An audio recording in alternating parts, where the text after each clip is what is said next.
বিটিআৰৰ 40টা সমষ্টিত হিতাধিকাৰীসকলৰ লগত সভা আয়োজন কৰি আছোঁ আৰু আজি চালাকাটি সমষ্টিত আমাৰ হিতাধিকাৰী সভা হৈ গ'ল। এই হিতাধিকাৰী সভাত আমি কেন্দ্ৰ চৰকাৰৰ যিবিলাক ফ্লেগশ্বিপ প্ৰগ্ৰাম, ৰাজ্য চৰকাৰৰ বিভিন্ন ফ্লেগশ্বিপ প্ৰগ্ৰাম আৰু আমাৰ কাউন্সিল চৰকাৰৰ এই অঞ্চলৰ ৰাইজক উদ্দেশ্যি অৰ্থনৈতিক উন্নয়নৰ কাৰণে আৰু শিক্ষা উন্নয়নৰ কাৰণে সামাজিক বিভিন্ন দিশবিলাক চাই পেলাই কিছুমান ভাল ভাল আঁচনি আনিছিলোঁ। এই আঁচনিবিলাক আজি আমি ৰাইজৰ আগত ডাইৰেক্টলি ইণ্টাৰেকশ্যন কৰিবলৈ নিজে ক'বলৈ আহিছোঁ। কাৰণ বহুত সময়ত আমি দেখিছোঁ স্বাধীনতাৰ পিছত কেন্দ্ৰীয় চৰকাৰেও বহুত ভাল ভাল আঁচনি দিছে, দুখীয়া মানুহৰ কাৰণে, খেতিয়কৰ কাৰণে, মহিলাসকলৰ কাৰণে, শিশুৰ কাৰণে, বৃদ্ধসকলৰ কাৰণে, সকলো শ্ৰেণীৰ কাৰণে ভাল ভাল আঁচনি দিছে। কিন্তু সেই আঁচনিবিলাক কেতিয়াবা 100% ৰূপায়ণ নহয়। যেনেকৈ আজি PMYৰ ঘৰ আজিৰ সময়ত আমি বহুত নিৰ্মাণ কৰিলোঁ। অকল চালাকাটিতে আগৰ 17 বছৰত 505টা ঘৰ আছিলে, আজি ইয়াত 5000তকৈ অধিক ঘৰ নিৰ্মাণ কৰা হ'ল। কাৰণটো হৈছে আমি বহুত গুৰুত্ব সহকাৰে লৈছোঁ। আগতে কি আছিলে, এটা ইনষ্টলমেণ্ট ওলালে পইচাটো খৰচ কৰি দিলে ঘৰখন নবনায়। এতিয়া দুখীয়া মানুহৰ কাৰণে তেখেতক এই পইচাটো লাগে, কিন্তু আমি মনত পেলাই দিব লাগিব যে যদি এখন ভাল ঘৰ বনাই ল'ব পাৰে, যিটো PMYৰ ঘৰ হওক, আৱাস যোজনাৰে ঘৰ হওক, কিন্তু 20-25 বছৰ আৰামছে যাব। নহ'লে কি হয়, প্ৰত্যেক বছৰে বছৰে ঘৰ বনাই থাকিব লাগে আৰু দুখীয়া মানুহৰ কাৰণে বছৰে বছৰে ঘৰ বনাব কাম কৰিব, এইটো অসুবিধা হয়। গতিকে সেই ঘৰ নিৰ্মাণ কৰাত আমি সহায় কৰিবলৈ তেখেতসকলক আগবাঢ়ি আহিছোঁ বা অনুৰোধ কৰিছোঁ। টয়লেট দিছে SBMৰ স্বচ্ছ ভাৰত মিছনৰ। এই স্বচ্ছ ভাৰত মিছনৰ যিটো SBMৰ টয়লেটবিলাক নিৰ্মাণ হোৱা নাই বহুত জেগাত, এইবিলাক কথা আলোচনা কৰিছোঁ।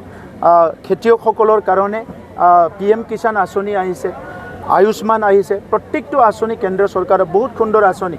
আৰু ভাৰতৰ প্ৰধানমন্ত্ৰী নৰেন্দ্ৰ মোদী ডাঙৰীয়াই ভাৰতবৰ্ষখন বিকশিত ভাৰত, বিকশিত ভাৰত নিৰ্মাণৰ কাৰণে চব ফাউণ্ডেশ্যনটো অলৰেডি কৰিলে।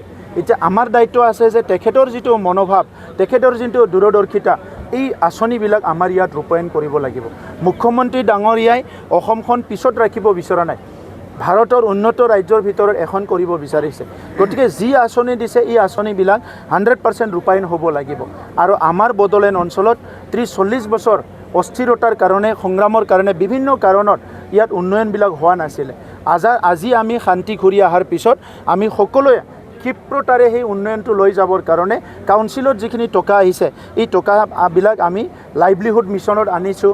এই টকাবিলাক আমি গাহৰি পালন, মুৰ্গী পালন, বিভিন্ন আঁচনি, হেণ্ডলুম, বিভিন্ন আঁচনিলৈ লৈ আহিছোঁ। স্পৰ্টছত আমি এই আঁচনিটো বিভিন্ন ভাল আঁচনি লৈছে।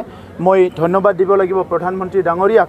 আমাৰ যিটো এই বছৰ এমাহ আগত আৰম্ভ হোৱা যিটো CM কাপ, সেইটো আজি ৰাষ্ট্ৰীয় পৰ্যায়ত আমাৰ প্ৰধানমন্ত্ৰী ডাঙৰীয়াই মন কী বাতত ঘোষণা কৰিছে। আজি সেইকাৰণে বহুতখিনি কাম বড়োলেণ্ডত হৈ আছে। সেইখিনি আমি হিতাধিকাৰীসকলৰ লগত আলোচনা কৰি আৰু অলপ যে মনটো তেখেতসকলৰ কনফিডেন্সটো বাঢ়াব পাৰে, তেখেতসকলে যাতে কাম কৰাত সহযোগ কৰে, সেইটোকে আমি অনুৰোধ কৰিবলৈ এই মানে কাৰ্যসূচীটো ৰূপায়ণ কৰা হৈছে। আজি কিমান জনক দিয়া হ'ল? আজি ইয়াত চালাকাটিত একজেক্টলি নাজানো, কিন্তু এতিয়া আমি দি আছোঁ 10 হাউচৰ 10,000 ছেল্ফ হেল্প গ্ৰুপক 10 হাউচৰ বিভিন্ন বস্তু। আমি প্ৰথমতে মাইনাও চোৰাং বিথাংকীৰ দ্বাৰা 10,000 ছেল্ফ হেল্প গ্ৰুপক 25,000 কৰি আৰ্থিক সাহায্য দিয়া হৈছিলে বিভিন্ন কাম কৰাৰ কাৰণে। এতিয়া আমি দিছোঁ 10 হাউচৰ। এইটো কি হ'ল, বহুত ছেল্ফ হেল্প গ্ৰুপে মোক ক'লে যে গাঁৱত পূজা যেতিয়া হয়, বিয়া যেতিয়া হয়, বিভিন্ন আমাৰ কি আছে চেয়াৰ লাগে, কিবা কিবি বাচন বৰ্তন লাগে, এইবিলাক নাথাকে, বহুত কষ্ট হয়। তো এইকাৰণে 10,000 ছেল্ফ হেল্প গ্ৰুপক 10 হাউচৰ বস্তু দিয়া হৈছে, এইটো আৰু 6 ফাইনেন্সৰ দ্বাৰা। সেইটো আজি বিভিন্ন গাঁৱত প্ৰায় 10,000 গাঁৱত এইটো গৈ পাব। নিক্ষেপ কৰাৰ কথা চৰ্চা লাভ কৰিছে, এইটো আপোনালোকৰ তাত লাভ কৰিছে, আমাৰ তাত এতিয়ালৈকে লাভ কৰা নাই। আমাৰ তাত কামহে চলি আছে। 40টা সমষ্টিত আমাৰ একদম মানে 3,200 বুথত আমাৰ কাম চলি আছে। 40টা সমষ্টিত আমাৰ কাম চলি আছে।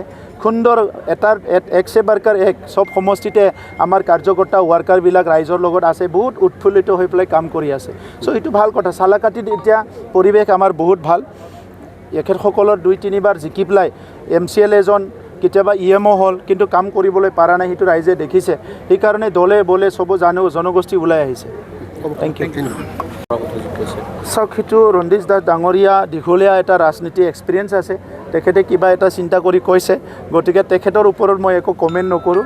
তেখেতৰ চিন্তাটো তেখেতে কৰিছে, আমাৰ চিন্তাটো আমি কৰিম।